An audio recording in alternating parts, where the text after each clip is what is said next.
The moon, obscured by ominous clouds, cast an eerie glow over the desolate town of Ravenshade. Officer Daniel Monroe, adorned with the cold weight of his badge, stepped into the night for his routine patrol. The deserted streets were enveloped in an ethereal silence, intensifying every footstep and rustle of the wind.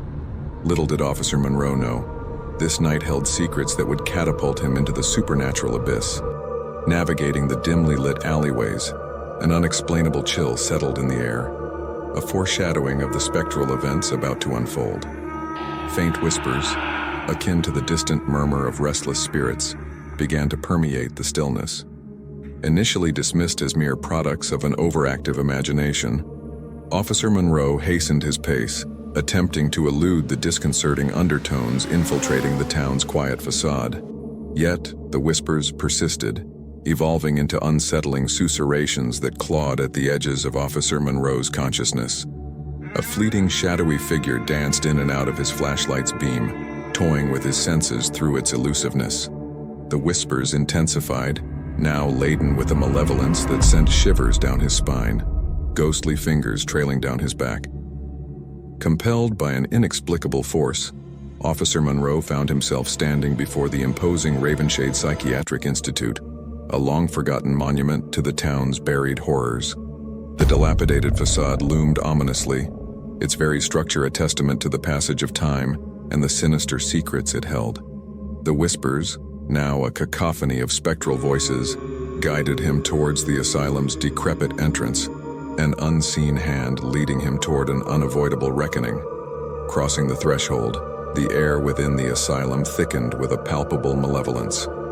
Flickering lights cast grotesque shadows on peeling wallpaper, each shadow a fragment of the institution's tortured past. The whispers, now echoing through labyrinthine corridors, urged Officer Monroe deeper into a forsaken nightmare, the air thickening with the weight of forgotten suffering.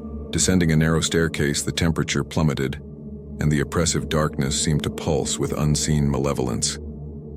The whispers transformed into chilling incantations, their rhythms syncing with ghostly footsteps echoing through the hollow chambers. Officer Monroe's flashlight flickered, offering mere glimpses of macabre scenes, ethereal figures, distorted shadows, and lingering echoes of tormented souls, all woven into the asylum's tragic tapestry. In the heart of the asylum, Officer Monroe stumbled upon a chamber bathed in an otherworldly glow. A spectral figure materialized, its face obscured by unsettling darkness. The whispers coalesced into haunting accusations, laying bare the sins of Ravenshade's past. Unsolved crimes, police corruption, and a pervasive evil that had festered within the very core of the town. As the room pulsed with a malevolent energy, the ghostly figure turned to face Officer Monroe, its accusing gaze penetrating the depths of his soul. The whispers crescendoed into bone-chilling laughter, condemning him for being a pawn in a sinister game that had plagued Ravenshade for generations.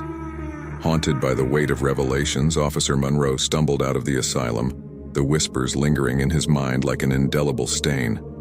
Ravenshade, once perceived as a haven, now bore the weight of its malevolent past.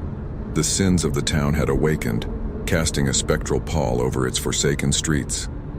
Officer Monroe was left to grapple with the horrifying realization that the darkness he believed he patrolled was an ancient and insidious force, beyond the reach of a mere flashlight or the fading echo of a siren in the night.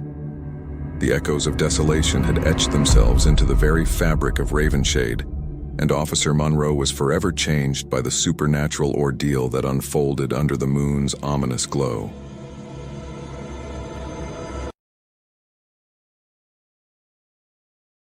In the heart of Ravenwood, where the serene streets lulled residents into peaceful nights, Officer Jake Mitchell found himself navigating the shadowed lanes on an eerily ominous evening. The biting cold of the moonless night pressed down on him as the gravel roads echoed the haunting crunch of his patrol car's tires. Unbeknownst to the townsfolk, a palpable tension hung in the air, sending shivers through the ranks of even the most seasoned officers. Cruising past the town's weathered cemetery, the radio suddenly stirred to life, emitting a distorted voice that reverberated through the stillness, sending an involuntary chill down Jake's spine. "Unit 12, come in," We've got a 10 to 91 at the abandoned Miller house. Proceed with caution. The address, like a dissonant note in an otherwise melodic composition, struck a chord of disquiet within Jake's consciousness. The Miller house, abandoned and decaying for years, carried a haunting reputation among the locals. Despite his rational skepticism, an unshakable sense of foreboding settled over him as he approached the desolate property. The Miller house, with its shattered windows and ivy-clad, weathered walls, stood like a spectral sentinel in the moonless night, a ghostly silhouette against the obsidian sky. As Officer Mitchell cautiously crossed the threshold, the creaking floorboards beneath him seemed to resonate like ghostly whispers, as if the very structure harbored a long-buried secret.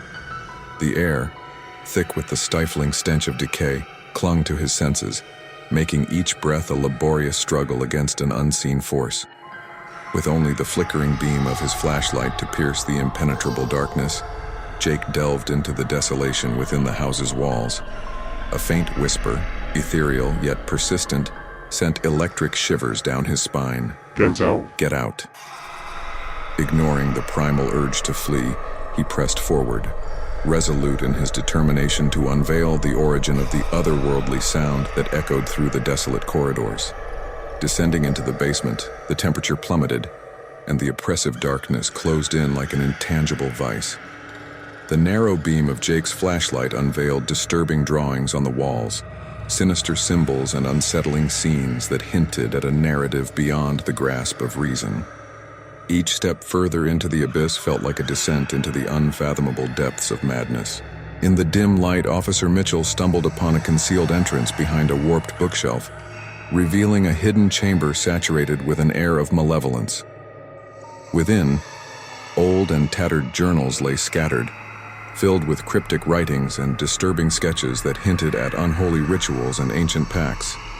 Suddenly, a noise echoed from the shadows, and Jake spun around to face a figure cloaked in an impenetrable darkness.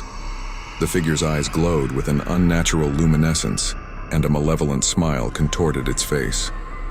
Paralyzed with a primordial fear, Jake watched as the figure raised its hand, pointing menacingly towards the exit. A surge of terror overwhelmed him, propelling him to sprint through the twisted halls of the Miller house. The whispers grew louder, a discordant chorus of malevolence urging him to escape, but the ominous presence pursued him relentlessly, an intangible force that defied rational comprehension. Bursting out into the frigid night, the once quiet town seemed to awaken with a haunting energy, as if the very fabric of Ravenwood pulsated with an otherworldly presence. Officer Mitchell, trembling and breathless, radioed for backup, grappling with the task of articulating the unimaginable horror he had borne witness to. The Miller house, now ominously silent, loomed in the background, concealing secrets that the townsfolk remained blissfully unaware of, their lives proceeding as usual, ignorant of the sinister events that transpired just beyond the shadows. To this day, Officer Jake Mitchell finds himself haunted by the indelible memory of that fateful night, the night he confronted something beyond the realm of the living, something that whispered malevolence in the shadows of Ravenwood, leaving an indelible scar on his soul and forever altering his perception of the world around him.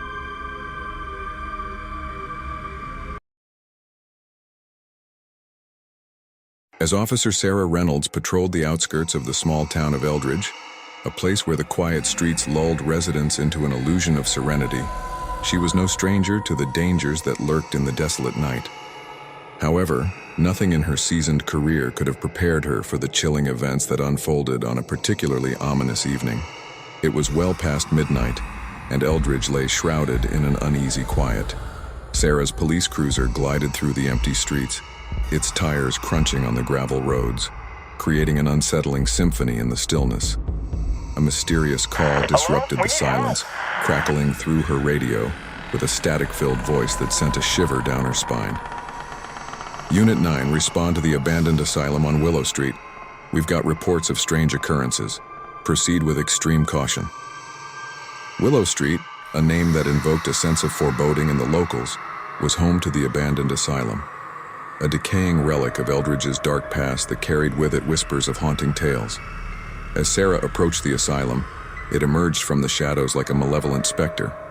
Its broken windows, like shattered memories, hinted at the forgotten torments that once echoed within its walls, while the moon cast eerie shadows over the decaying facade. The air thickened with an unnatural stillness as Sarah cautiously stepped into the asylum's foreboding entrance. The creaking floorboards beneath her boots seemed to resonate with the tortured cries of a bygone era. Dim, flickering lights barely illuminated the twisted hallways, revealing glimpses of faded wallpaper and rusted bed frames, the remnants of lives lost to the asylum's sinister history. Venturing deeper into the bowels of the asylum, Sarah's radio crackled once more. This time an ethereal voice echoed from the very walls, pleading for help with a bone-chilling intensity. "Sarah, help us." We need help. The disembodied plea sent a chill through her bones, but her professional training propelled her forward into the unknown. The asylum's history unfolded before her like a gruesome tableau. Unsettling whispers filled the air, recounting tales of experiments gone awry, and the anguished wails of forgotten souls resonated through the dilapidated halls. It was as if the building itself retained the scars of the tormented spirits that once dwelled within.